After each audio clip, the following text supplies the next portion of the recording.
Mercredi, vous êtes sur Espace TV, comme tous les matins, mesdames et messieurs, quand il est 9 heures en temps universel GMT. On se retrouve pour votre émission Le Franc-Parler avec une invitée de taille ce matin. Vous allez comprendre, Franc-Parler, c'est dans un instant sur Espace TV.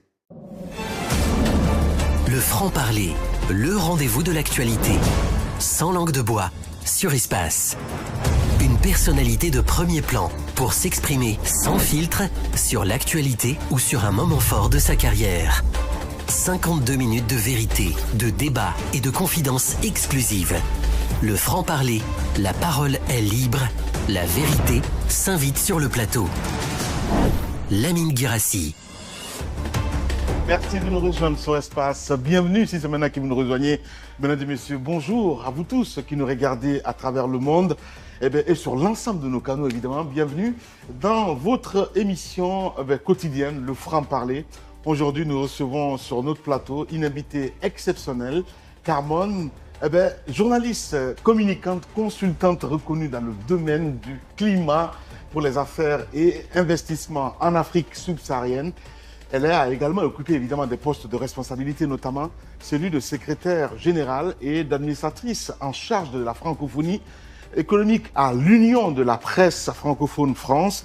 On essaie de comprendre ce matin dans cette émission avec elle. Nous allons explorer des thématiques cruciales pour notre continent, le rôle des médias dans la sensibilisation à la question climatique, les enjeux des investissements verts en Afrique, importance de la francophonie économique et bien d'autres encore. Évidemment, restez avec nous pour 52 minutes d'échange passionnant et de réflexion, on va dire d'inspiration. Carmen est avec nous sur ce plateau, mesdames et messieurs. On va essayer de comprendre avec elle. Bienvenue Carmen, bonjour. Bonjour Lamine. Comment ça va ce matin? Très heureux de te retrouver. Hein. C'est surtout moi, merci. Je me permets de te tutoyer parce que tu es journaliste aussi. Oui, donc on est entre confrères. On est entre confrères. Comment ça va ce matin, Carmen? Bon, je me sens comme quelqu'un qui est derrière, qui se fait saucissonner. Saucissonner, ça sera meilleur. Ça change un petit peu, on a envie de dire. Et donc, voilà. Se faire questionner, d'habitude c'est toi qui poses des questions. Oui, et je suis très dure. Ah. Et donc, j'ai peur que tu fasses la même chose. À ce point-là. En tout cas, le moteur allumé. Très heureux, en tout cas, de t'avoir sur ce plateau, ma chère Carmen. Ensemble, 52 minutes, on va essayer de débattre, on va essayer de comprendre évidemment le parcours. Et pourtant, pourquoi pas, des pistes de solutions, j'ai envie de dire. Ouais. Voilà. On va tenter, oui. Voilà. Allez, vous restez avec nous sur Espace. Mesdames et messieurs, nous allons démarrer sans plus tarder avec notre première rubrique, Retour sur l'actualité. Le franc-parler. Retour sur l'actualité. Retour sur l'actualité avec notre invitée Carmen, avec nous sur ce plateau. Ma grande Carmen, l'Afrique, le monde bouge, on a envie de dire. Ouais. Mais dans un premier temps, on va essayer de partir avec ce premier élément. Ça se passe du côté de Davos. C'est votre choix, évidemment. On va essayer de regarder ça derrière, on revient. D'accord. Des relations avec les pays européens. De nombreuses délégations à Davos retiennent leur souffle. Quelques heures avant, son ministre des Finances avait tenté, avec ces mots, de rassurer. Je vais le dire à tout le monde, inspirez profondément. Je pense que vous allez être convaincus. En attendant de convaincre, dès ses premiers mots, le président américain plante le décor. Je suis venu au Forum économique avec de fabuleuses nouvelles des États-Unis. Des nouvelles économiques. Plus d'inflation et une croissance comme personne n'en a jamais vu. C'est un miracle économique. Les États-Unis sont le moteur économique de la planète. Alternant la lecture de son prompteur et des digressions décousues, 20 minutes plus tard, le président américain aborde la thématique que tout le monde attend. Voulez-vous quelques mots sur le Groenland ? Nous en avons besoin pour notre sécurité nationale et stratégique. Seuls les États-Unis peuvent protéger cette terre, ce morceau colossal de glace. C'est pourquoi je demande l'ouverture de négociations immédiates. Aujourd'hui, ce que je demande, c'est un morceau de glace, froid et mal situé. Ils ont un choix. Vous pouvez dire oui, et nous vous en serions très reconnaissants. Vous pouvez dire non, et nous nous en souviendrons. Donald Trump assure qu'il ne menace plus de recourir à la force et invite à la négociation sur le Groenland, après avoir ironisé sur les dirigeants suisses, canadiens et français. J'ai regardé Emmanuel Macron hier avec ses belles lunettes de soleil. Je l'ai vu jouer le dur à cuire. Donald Trump a annoncé qu'il rencontrera demain, ici à Davos, Volodymyr Zelensky. Voilà, retour sur ce plateau, mesdames et messieurs. Carmen, on vient de regarder cet élément. Oui. Ça te parle, j'ai envie de dire. Bah, bien sûr. Tu ça me parles parle. de la présence africaine Ouais, du côté de Davos. ouais. C'est choquant? Ben non, pourquoi? Ok. Déjà, l'Afrique était présente à Davos, mais on ne voit nulle part l'Afrique. Sur les images qu'on vient de voir, l'Afrique n'est nulle part, alors qu'elle est au cœur des négociations actuellement. Donc voilà. Ouais. À ce point, je veux dire, peut-être qu'on est juste des suivistes, si je peux me dire ainsi, peut-être le mot est dur, mais comment est-ce possible aujourd'hui que l'Afrique ne puisse pas s'imposer à ce niveau-là pour dire, bah oui, on existe, il faut nous respecter? Moi, je pense qu'il y a déjà une amélioration de ce côté-là. L'Afrique commence à se faire entendre avec les nombreux enjeux qu'il y a autour du continent africain. Les acteurs politiques aussi changent, les mentalités changent. L'Afrique commence à s'imposer sur la scène internationale. Et je pense que ça compte et on devrait c'est parce qu'on a l'impression que c'est pas ça, parce qu'on ne les entend pas à l'international. Mais comment est-ce possible, justement? Parce que normalement, moi j'ai vu à un moment le président guinéen, à l'époque, l'ex-président guinéen, qui avait marqué sa présence du côté de Davos. C'était en quelle année? En 2018. À se dire aujourd'hui que notre continent, peut-être on a un manque de leadership quelque part. Je ne sais pas trop, toi qui as travaillé à la francophonie, comment ça se passe quand on prépare des sommets comme ça, Carmen? Alors, tout dépend des ambitions des pays. Tout dépend des stratégies qu'on adopte. Et puis, tout dépend des objectifs. Bon, je pense qu'actuellement, les Africains, quand ils arrivent, c'est beaucoup plus quel type de partenariat on pourrait avoir pour développer le continent. Je pense que c'est vrai que l'heure est maintenant... On est plus demandeurs? Non, plutôt pas demandeurs, partenaires. Partenaires pour développer le continent. Mais je pense qu'on a déjà assez parlé, c'est pas fini, je peux pas dire assez, c'est pas fini. Après, les discours tapageurs, les discours pour se faire remarquer, il faut des résultats. Maintenant, les résultats, je pense que c'est de participer à ce genre de rencontres, de sommets, avec des résultats concrets. Et les résultats concrets, c'est à travers des contrats. Justement, parce que souvent, ça revient, ces questions-là, à se dire, on fait que des sommets, mais le résultat sur le terrain, c'est autre chose. Comment on fait pour le suivi, justement? Pour le suivi des contrats? Oui. Alors ça, comment on fait? C'est comme ça se fait habituellement. Le suivi des contrats, les présidents arrivent avec leurs délégations. Ils ont des ministères. Par exemple, au Congo-Brazzaville, il y a un ministère de la coopération. Ils ont des conseillers. Et après, tout dépend de la manière dont les pays gèrent la suite des partenaires, de leurs contrats. Justement. On va rester dans le même siège, évidemment, pour décrypter l'actualité. Cette fois-ci, on va partir avec ce deuxième élément, où on parle de la RDC cette fois-ci. Aujourd'hui, nous nous engageons à mettre fin à des décennies de violence et d'effusion de sang et à entamer une nouvelle ère d'harmonie et de coopération entre la République démocratique du Congo et le Rwanda.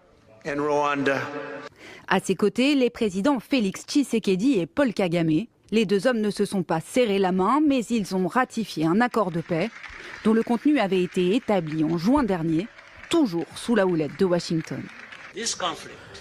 Ce conflit dure depuis 30 ans.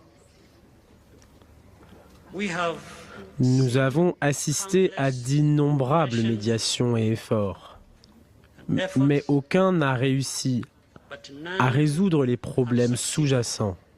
Le président Trump a introduit un nouveau dynamisme efficace qui a créé un espace propice à des avancées décisives.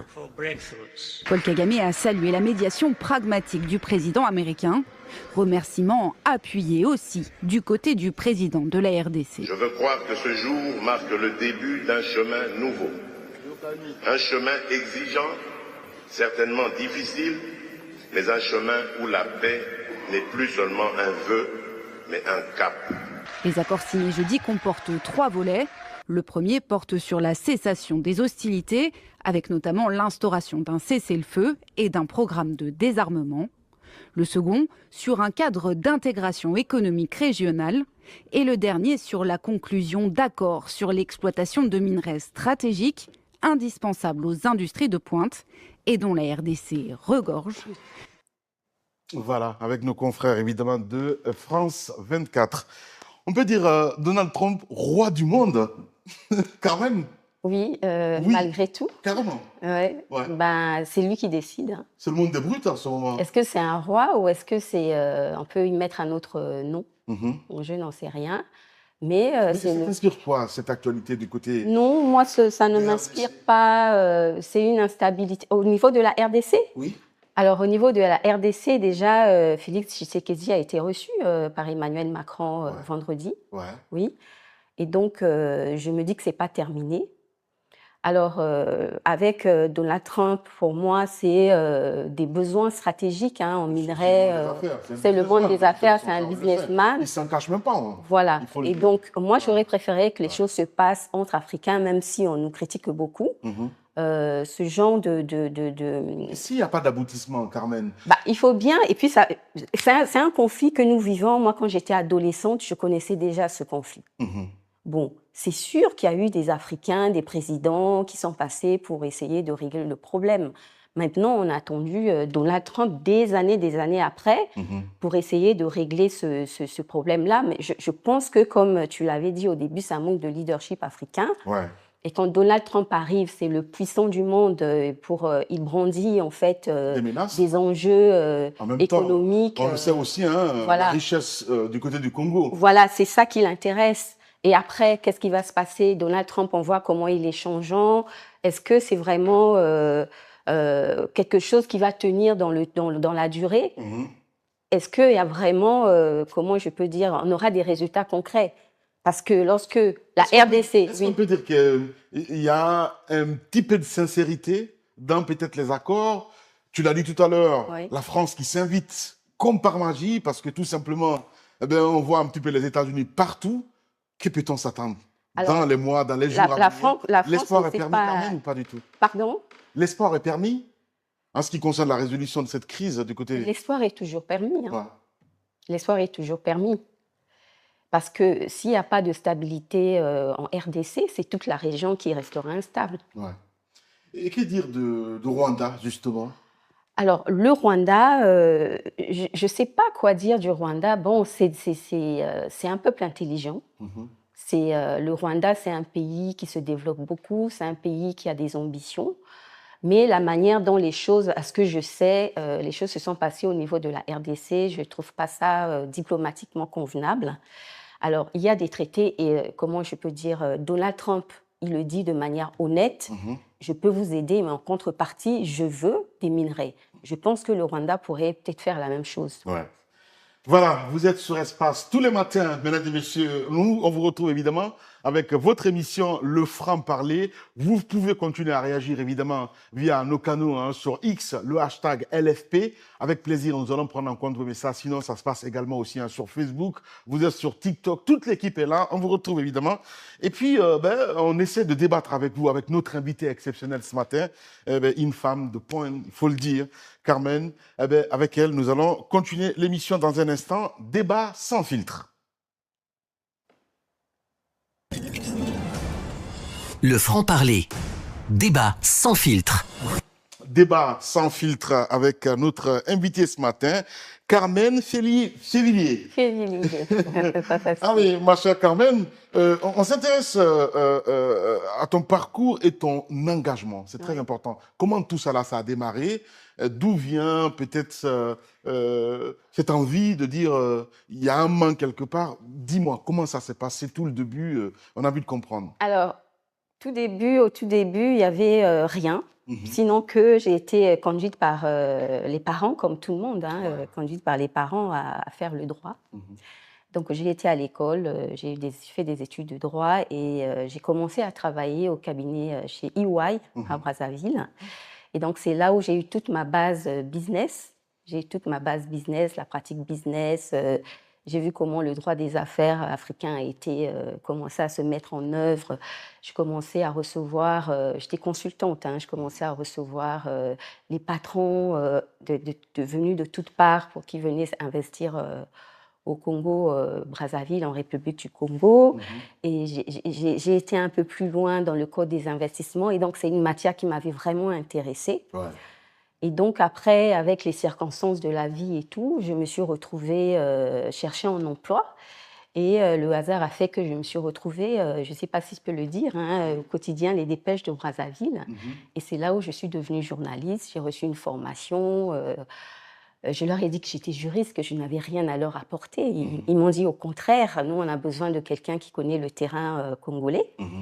Et donc, après une formation, voilà. Et puis, je me suis dit, mais moi, je ne veux pas être journaliste comme ça, je m'ennuie, je dois être utile. Le déclic est parti de là. Ouais. Je dis, je ne veux pas être journaliste pour traiter des sujets en France ou quoi, non. Et j'étais inquiète et je m'ennuyais. Et un jour, je réfléchissais, je me suis dit, mais j'ai quelque chose en moi que les autres n'ont pas. Et c'était quoi? C'était le droit des affaires, voilà. Droit des affaires. C'était le droit des affaires. Ouais, et je savais. C'est un monde méconnu aussi. C'est un monde méconnu et j'avais en moi des solutions, j'avais en moi des réponses. Ouais. Et en ce temps-là, en France, j'entendais beaucoup de gens, des investisseurs français dire qu'en Afrique, on ne pouvait pas aller investir parce qu'il y avait une sorte d'insécurité juridique. Moi, je savais que tout était maintenant aménagé, amélioré. Ouais. Et donc, je me suis dit, bah tiens, moi, je vais faire une chronique, je vais faire la promotion, la vulgarisation, pour démontrer que réellement en Afrique, on peut investir dorénavant. Et en toute sécurité. Et en toute sécurité, c'est parti comme ça. Et j'ai commencé à animer des tables rondes, des rendez-vous professionnels avec les Dépêches de Brazzaville, avec une chronique hebdomadaire, Entreprendre avec l'OHADA, pour inciter à la création d'entreprises en Afrique. Et c'était parti comme ça. Carmen Février, notre invitée ce matin dans cette émission, le franc-parler. Justement, en parlant de médias, c'est important de revenir là-dessus. Le rôle des médias et de communicants dans la sensibilisation climatique, c'est un sujet qui te tient à cœur. Et je trouvais ça exceptionnel. Je me dis, mais quoique, il y avait un manque quelque part. La sensibilisation climatique, donc l'environnement, c'est un sujet très technique. C'est un sujet technique, les gens ne comprennent pas grand-chose. Ouais. Et donc, même quand les ministres en charge de ce secteur parlent de ça, à travers les forums, même dans leurs pays respectifs, on n'y comprend rien. On est bleu. On est bleu. Ben oui. pour ne pas dire autrement, parce que c'est comme si, en fait, on se trouve sur un terrain où on tapote, enfin, où on ne comprend pas grand-chose. C'est hyper technique. Et donc, je me dis que le rôle, nous, des journalistes, c'est d'apporter de la pédagogie. Ouais. C'est d'apporter de la pédagogie, c'est d'apporter le message technique des dirigeants vers la population, mais en des termes simples, pour qu'ils comprennent. Parce que les acteurs, les personnes, les acteurs, la population locale ne connaît pas grand-chose avec des termes techniques que les dirigeants emploient. Eh ben, il faut leur transmettre le message de manière claire parce que ce sont ces personnes-là qui sont sur le devant de la scène pour la préservation de l'environnement. Ouais. Et aujourd'hui, est-ce qu'on peut dire qu'il y a gain de cause quelque part avec les différentes interventions? C'est très important. Il faut le rappeler, tu as été quand même aussi à la francophonie où tu as occupé un poste important, ma grande. Qu'est-ce qu'on peut dire quand vous faites un petit peu le bilan aujourd'hui, vous regardez un petit peu dans le rétroviseur, vous dites « Ah oui, mais ça servait quelque part ». Quand on me demande de faire un petit peu le récap, vous direz quoi exactement? Moi, je dirais qu'il y a eu une évolution. Je dirais qu'il y a eu une évolution au niveau des pays. Ils ont pris conscience qu'il faut un peu plus de communication, pas un peu plus, beaucoup de communication, beaucoup de pédagogie, et former les journalistes. Ça, c'est très important. Parce que le journaliste, pour communiquer, doit comprendre de quoi il parle. S'il ne comprend pas de quoi il parle... On parle de ressources, là, justement. Voilà, c'est assez compliqué, Carmen. Vous restez avec nous sur Espace tous les matins. Le franc-parler, mesdames et messieurs, de retour pour votre plus grand bonheur. On va rester dans le même sillage. Cette fois-ci, on va essayer de partir avec cette autre rubrique. On va parler vrai. Le franc-parler. On va parler vrai. On va parler vrai, comme on dit en Côte d'Ivoire, ma grande. Le nerf de la guerre, c'est quoi dans ce monde-là? C'est l'argent. C'est l'argent, justement. Ouais, Parce oui. que qui parle d'argent parle d'investissement. Tu l'as évoqué tout à l'heure, hein, dans un premier temps. Investissement, opportunité d'affaires vertes en Afrique subsaharienne. C'est très important parce que les gens ne se rendent pas compte jusqu'où le climat, c'est important qu'on puisse y toucher. Quand on vous parle de climat vert, ça vous dit quoi? Ça te dit quoi exactement? Surtout toi, si tu vous en même temps. Alors, investissement vert ou climat vert? Investissement et opportunité d'affaires vertes en Afrique subsaharienne. Oui. Mais c'est tout le marché qu'il y a, tous les moyens qu'il y a, les opportunités économiques qu'il y a autour de l'environnement, du changement climatique. Ouais. Est-ce que c'est une réalité aujourd'hui sur le continent?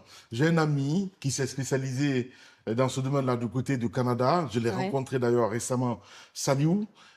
Carrément qu'il a une société dans ce sens-là. À chaque fois qu'il me parle, je le regarde comme ça, parce que je me dis, mais il est tellement passionné, et tout ce qu'il dit, ça a un sens. Comment faire aujourd'hui pour que nos dirigeants, parce que c'est dans ce sens-là justement, quand je prends le cas de la Guinée par exemple, aujourd'hui il y a un projet, Simandou 2040, on essaye de faire comprendre à la population, le pays va changer, vous allez voir, il y aura des opportunités dans tous les sens, mais sauf que côté climat, il y a moins de communication dessus. Que faut-il faire aujourd'hui?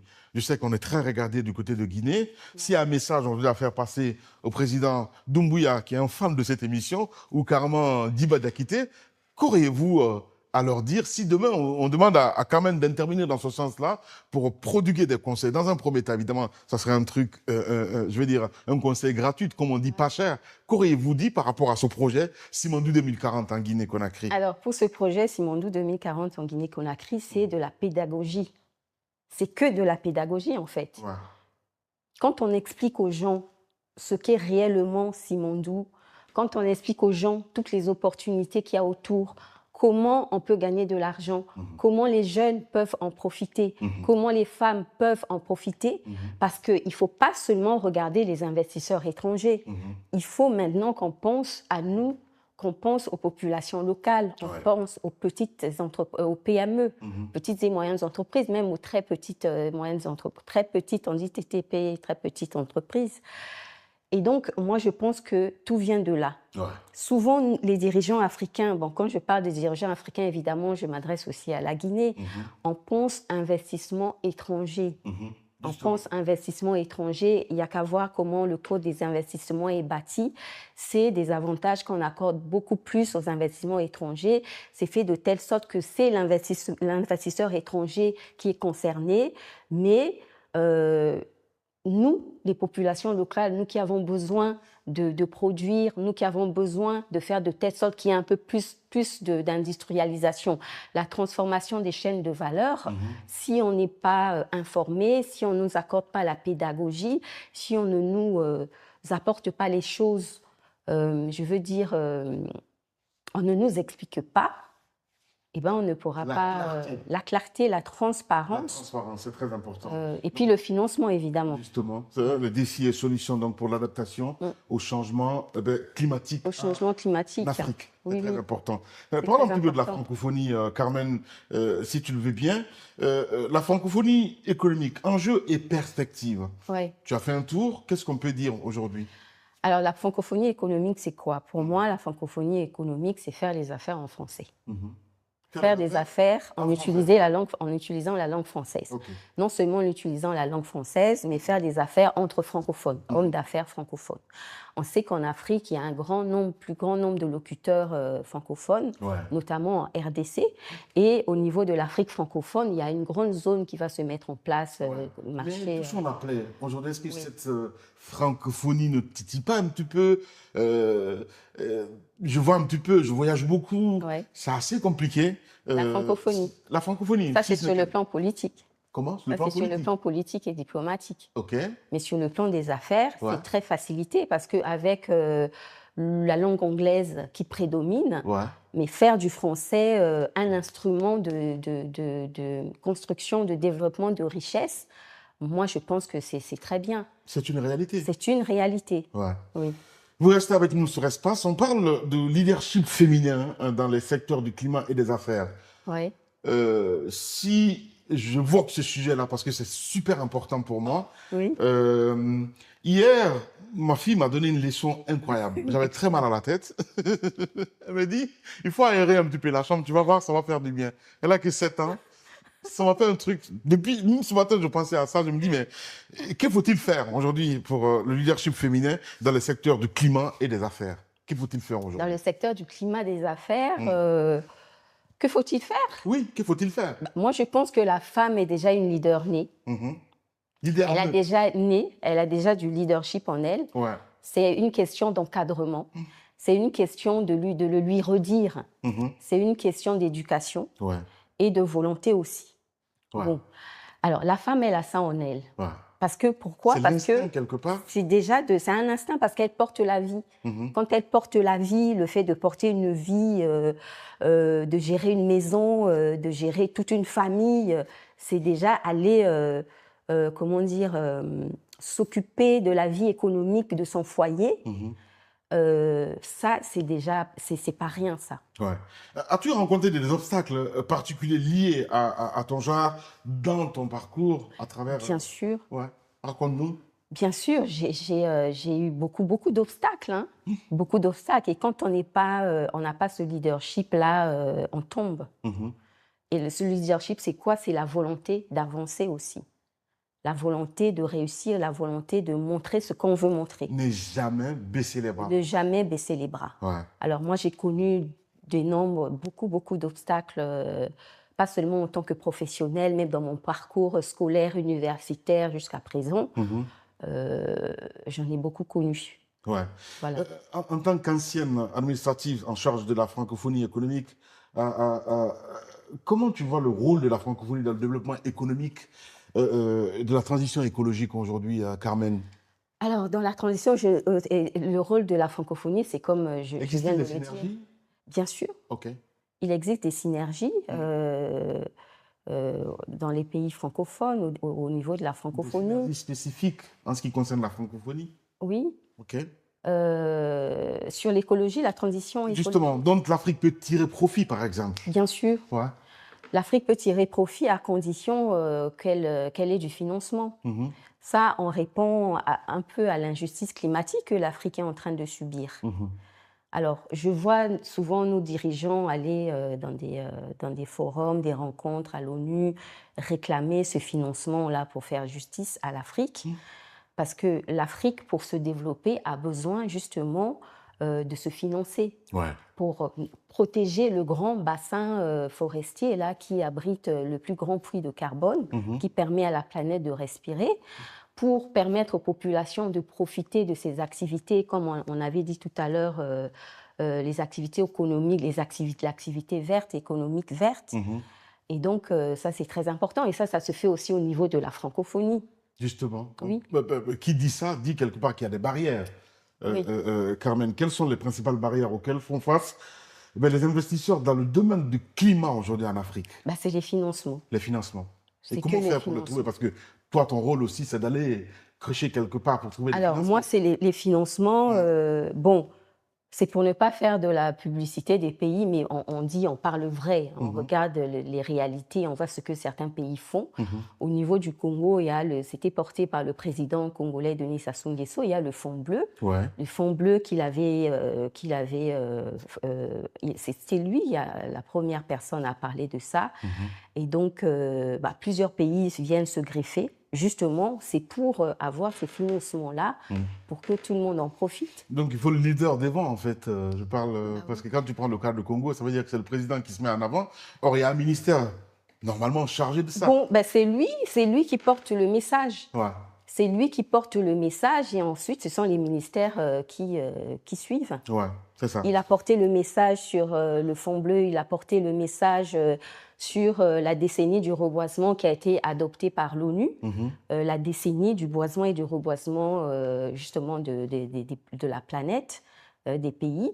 Ça, c'est parti d'une pratique que le Congo-Brazzaville faisait déjà il y a plusieurs dizaines d'années. Ça a été porté aux Nations Unies et maintenant le monde en profite. Ça va débuter en 2027, justement pour que la planète respire mieux. Défis et solutions pour l'adaptation, c'est très important, Carmen. Quelles sont les solutions innovantes que tu as pu observer ou accompagner sur le terrain pour l'adaptation du changement climatique? Parce qu'il faut des exemples. Ouais. Ouais. Bon, quels exemples je peux voir pour l'adaptation au climat? Comment les gouvernements, à un moment donné, et le secteur privé peuvent-ils mieux collaborer pour accélérer ou pour accéder plutôt, je veux dire, aux accompagnements ou la transition écologique que tu mets en place, en étant évidemment du côté de la francophonie, par exemple? Ouais. Alors, c'est toujours la communication, c'est toujours le financement, c'est être auprès des populations, parce que c'est la population qui est vraiment en première ligne, hein, qui vit le changement climatique, qui a besoin de pratiques, de nouvelles pratiques permettant au changement climatique. Alors, en Afrique, c'est quoi les conséquences climatiques? C'est les forêts qui s'assèchent, c'est les cours d'eau qui s'assèchent, et ça provoque l'immigration. Forcément. Oui, Ouais. il y a ce genre de problème-là. Et c'est les dirigeants, nos dirigeants qui trouvent des réponses. Et il y a déjà un début de réponse à ce que je viens de dire là. Hein. Il n'y a pas que le Congo, il y a d'autres. Évidemment, nos pays se ressemblent tellement. Ouais. Alors, si aujourd'hui, il y a un conseil à donner, quels sont, selon toi, les métiers d'avenir dans le secteur du climat et de la transition écologique? Il y a le recyclage. Le recyclage. Je vois le recyclage. D'accord. Je vois le recyclage des déchets. Parce qu'en matière d'environnement, les villes africaines, il y a vraiment de la matière de quoi s'enrichir. Le recyclage, c'est des projets durables. Ouais. Évidemment, il y a l'agriculture aussi, l'agriculture durable, il y a l'économie bleue, il y a tellement de choses autour de l'adaptation climatique en Afrique. Voilà. Carmen les villes résilientes, il y a tout ça. Ouais. Carmen Févillier est notre invitée ce matin dans votre émission Le Franc-Parler sur Espace TV. Nous allons passer à cette autre rubrique, Photocall. Le Franc-Parler, le Photocall. Le Photocall, évidemment, pour votre plaisir, mesdames et messieurs, le Franc-Parler sur Espace, tous les matins. On est là, on vous accompagne. Alors, je vous explique un petit peu les principes, ma chère Carmen. Eh bien, vous allez passer un coup de fil si vous avez, par exemple, les personnalités que nous allons proposer à l'antenne. Si vous les avez au coup de fil, qu'auriez-vous dit à ces personnalités? On part avec la première photo. Ça vous parle? Et c'est à l'écran maintenant. C'est qui exactement? Alors, c'est l'autrice camerounaise Miano. Oui. Si je l'avais au bout du fil, je lui dirais merci beaucoup d'avoir porté la littérature africaine, notamment par les femmes, à ce niveau. Ouais. Elle a un langage franc, elle a un parler vrai, elle a des œuvres éclatantes. Et donc, je l'ai connue à travers ses livres et je l'ai déjà rencontrée lors de tables rondes que nous animions. Livre auteur du bassin du Congo au Salon du Livre, porte de Versailles, Salon international du livre. Et donc, c'est une femme, comme je suis en train de la voir. Elle est belle, intelligente, elle veut avancer, elle dit les choses sans les cacher. Elle les cache. Donc, vous le direz au bout du fil, continue le combat. Oui. Voilà. Oui. Prochaine photo, à l'instant, à l'antenne, c'est bien Alain Bakou. Alain Mabankou. Ouais, Mabankou. Alors, Alain Mabankou, c'est aussi un auteur congolais que j'ai lu. Il a été, il s'est fait connaître par son premier roman Vers cassé. Oui. Et donc, c'est un auteur congolais qui dénonce un peu la politique de son pays. Oui. Ce que je retiens de lui, c'est que dans ce cadre-là, il avait rencontré le président Mitterrand à l'Élysée, justement, pour parler de son pays, pour demander au président Mitterrand d'intervenir. Alors, si je l'avais eu au bout du fil, je lui aurais dit, Alain, on ne demande pas à un président étranger d'intervenir dans son pays et que c'est très facile de dénoncer quand on est loin. Il faut les faire sur place. Mais merci beaucoup pour ces œuvres qui nous ont ouvert la voie, qui ont montré en fait comment la diaspora vit à l'étranger. Je lui dirais aussi, Alain, on en a eu un peu assez, en tout cas moi, tu as trop parlé de tes parents à Pointe-Noire et tout. Bon, c'est vrai que je n'ai pas lu ton dernier livre, mais je suis sûre que tu as parlé d'autres choses. Je suis toujours avec un plaisir que je vais. Et surtout, je t'avais demandé une interview, ça ne s'est pas fait jusque-là. Voilà. Le message est passé parce qu'on est très suivi, évidemment, du côté du Congo, les deux Congos d'ailleurs, et voilà, il faut le rappeler. Toujours avec Photocall, cette fois-ci Gisèle Halimi. Alors, Gisèle Halimi, c'est une femme que je respecte beaucoup. Je la positionne au niveau de la française, comment elle s'appelle déjà, celle qui est décédée, la loi sur l'IVG.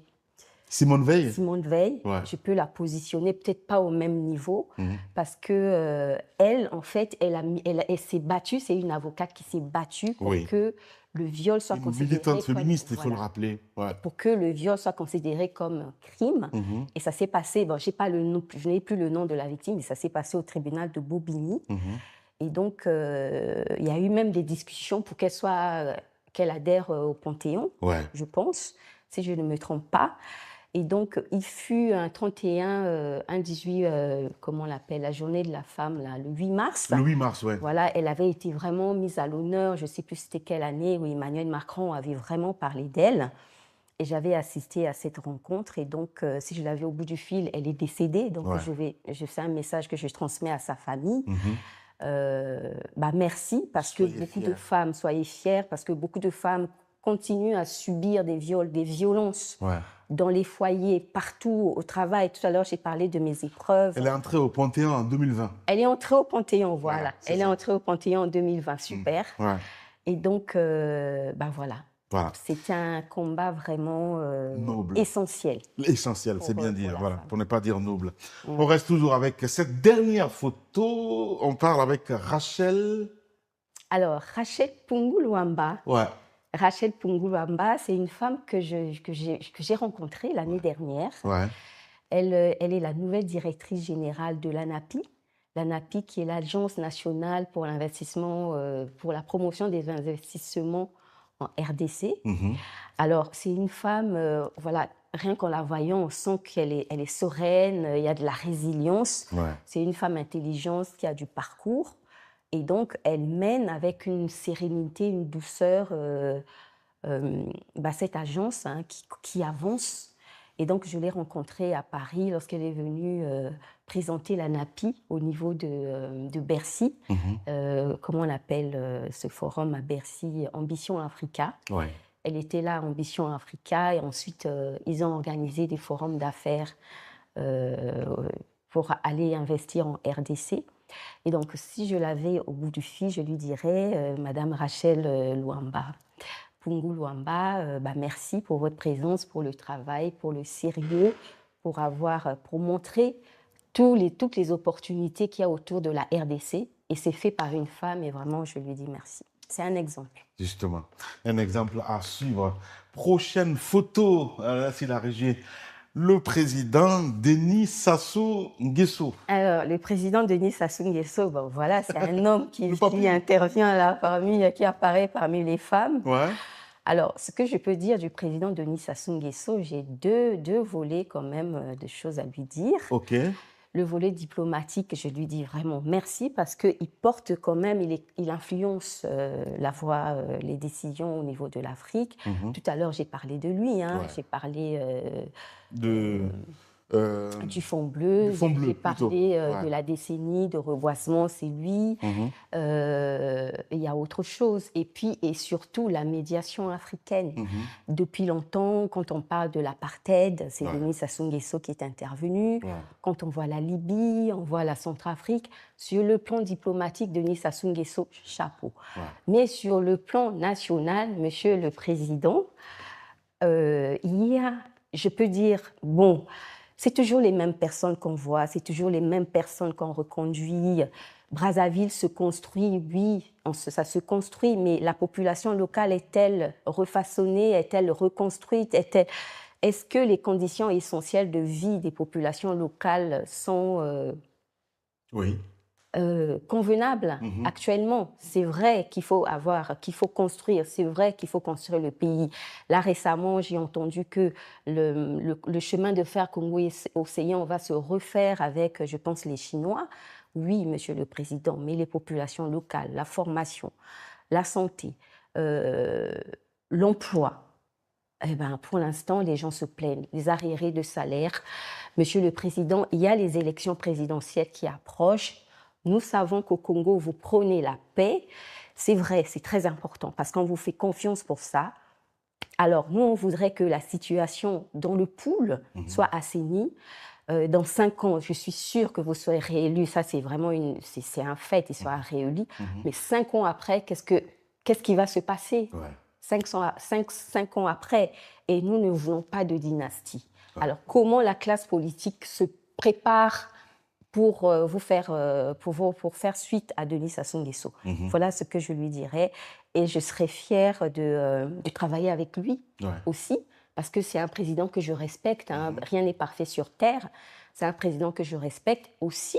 Je lui dis, au niveau de la diaspora, les Congolais ne votent pas. Il paraît que les choses se font, mais bon, les Congolais ne votent pas de la diaspora. Voilà. C'est une compatriote, évidemment, qui parle ce matin sur Espace TV Europe, mesdames et messieurs. Tous les matins, le franc-parler, on est là, on vous accompagne des personnalités que nous invitons, évidemment, qui, on va dire, se démarquent à travers le monde. Vous restez avec nous sur Espace. Dans un instant, nous partons avec notre dernière rubrique, Confession. Le franc-parler. La confession. La confession, Carmen, hein? On a envie de se replonger un petit peu. Vous avez parlé tout à l'heure, enfin, je vous vois en même temps, c'est un peu compliqué. Tu as parlé tout à l'heure un petit peu de ce qui t'a poussé, évidemment, à embrasser ce monde, je veux dire, climat des affaires et tout ce qu'il y a autour. S'il y avait un souvenir que tu serais remonté aujourd'hui, qu'est-ce qui t'a marqué? C'est là la confession quelque part. Et comment tu as fait pour intégrer ce monde, on a envie de dire, très fermé des affaires? Des affaires? Ouais. Comment j'ai fait? C'était difficile. Ouais. Difficile. Bon, parce que j'ai eu ma première expérience professionnelle en Afrique. Ok. Et donc, là-bas, c'est la cooptation en général. Hein. La cooptation? Oui, ouais. En général, surtout dans les cabinets, surtout dans les cabinets d'affaires, c'est comme ça que ça se passait. Ouais. Et moi, c'était très difficile parce que c'est arrivé un moment où j'avais terminé mes études, je me disais, bon, il faut que je me trouve un travail. Tu n'es pas l'enfant de quelqu'un, comme on dit. Mon père est mort. Mon père était diplomate, un très grand diplomate, mais il est mort un peu trop tôt. Ouais. Il s'appelle Févilier François, cadre des affaires étrangères. Il était diplomate, sa dernière mission c'était en Centrafrique. Comment on fait quand on est une fille à s'adapter? Un père qui n'est pas là. Mais ce n'est pas évident. Ouais. Tu fais Ce comment? n'est pas évident. Je fais comment? Moi, c'est ma foi. C'est ma foi qui me tient. Ouais. C'est ma foi qui me tient parce que quand on évolue, quand on est femme et quand on a quelques grâces que la nature... Donc, c'est pas évident. On passe à travers le filet comme ça. Et la maman devient en même temps le papa à la maison, en fait. Pardon? La maman devient le papa à la maison en même temps. Oui, et en même temps, il faut la soutenir. Ouais. En même temps, il faut la soutenir. Et donc, moi, quand j'ai commencé à travailler, c'est vrai que mon père était sur le point déjà de nous quitter. Ok. C'était difficile parce que j'ai cherché, je n'avais pas trouvé, j'ai cherché, je n'avais pas trouvé, et j'étais désespérée. Et il y a une amie, pour me consoler, elle m'invite à déjeuner quelque part. On y arrive, on entre dans un restaurant qui était rempli d'hommes. Et donc, on allait sortir, mais on nous a invités à entrer. Et quand on est entré, on est parti s'installer. J'entends une personne qui m'interpelle. Et c'était le doyen de ma faculté, la faculté de droit. Ouais. Et donc, il m'a dit, Carmen, je suis avec le patron du cabinet EY. Bon, je peux dire que c'est aussi une forme de cooptation. Mm-hmm. Il me demande, est-ce que tu as déjà trouvé du travail? J'ai dit non. Il me dit, il y a le président, le directeur du cabinet d'affaires qui est là. Envoie-lui le CV. Et donc, c'est ce que j'ai fait. Je peux dire que c'était le doyen de ma faculté qui est décédé actuellement, qui m'a vraiment aidée à intégrer ce cabinet. Par la suite, j'ai intégré ce cabinet, j'avais la licence, alors qu'il fallait une maîtrise. Par la suite, j'ai évolué. Je passais un stage, c'était évidemment difficile.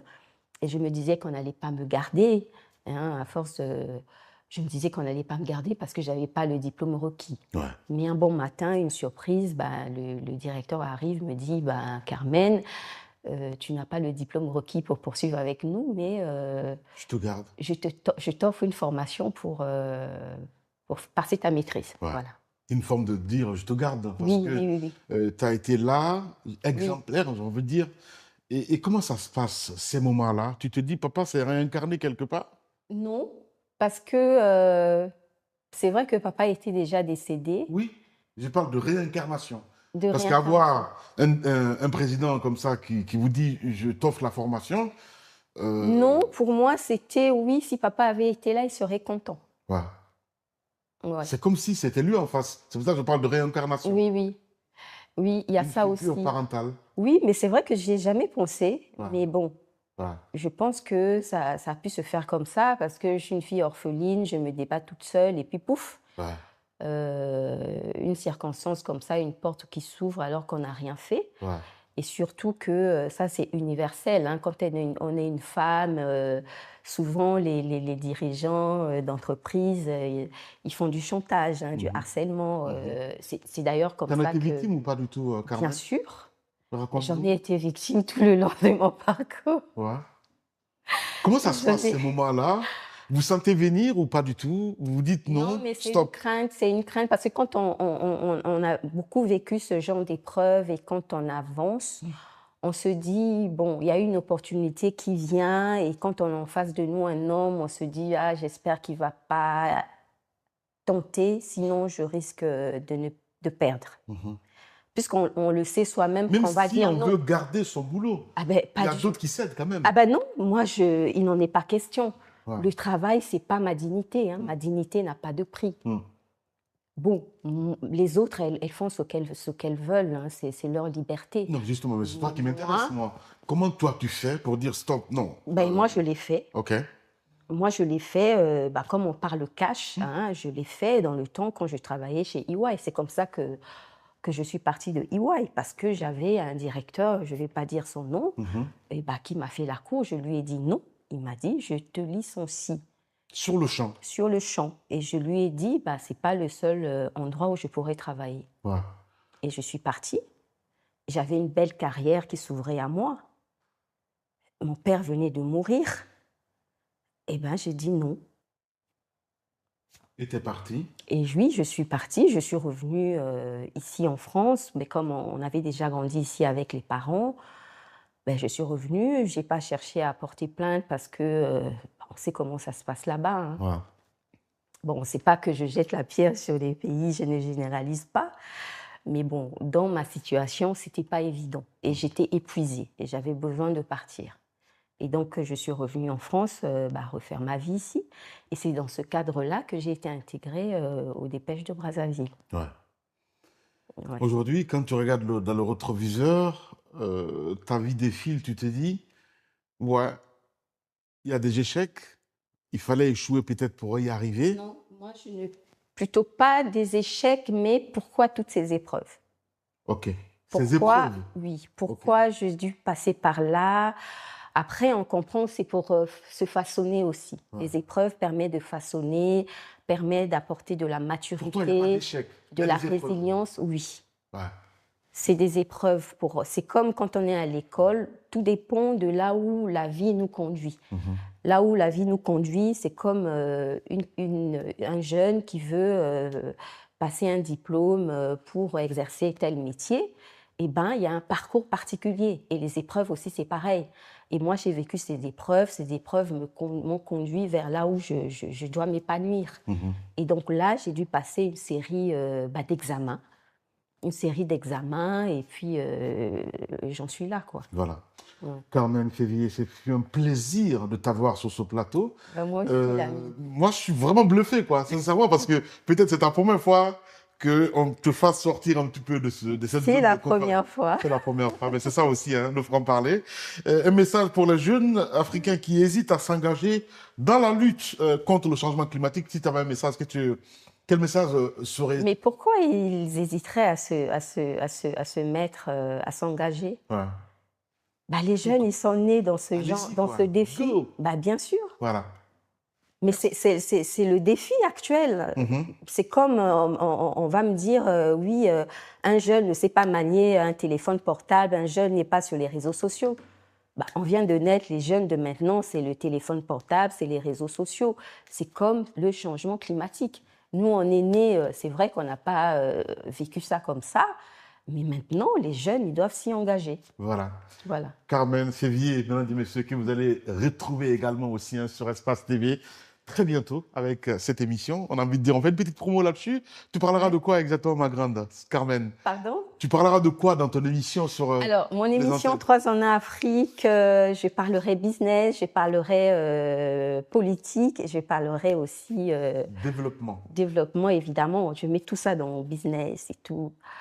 Et puis bien le culturel, évidemment, parce que l'Afrique est très, très, très présente en matière culturelle. Justement. Et il faut une antenne pour faire avancer l'Afrique, on a envie de dire. Merci beaucoup, Carmen. 3 ans en Afrique. 3 ans en Afrique.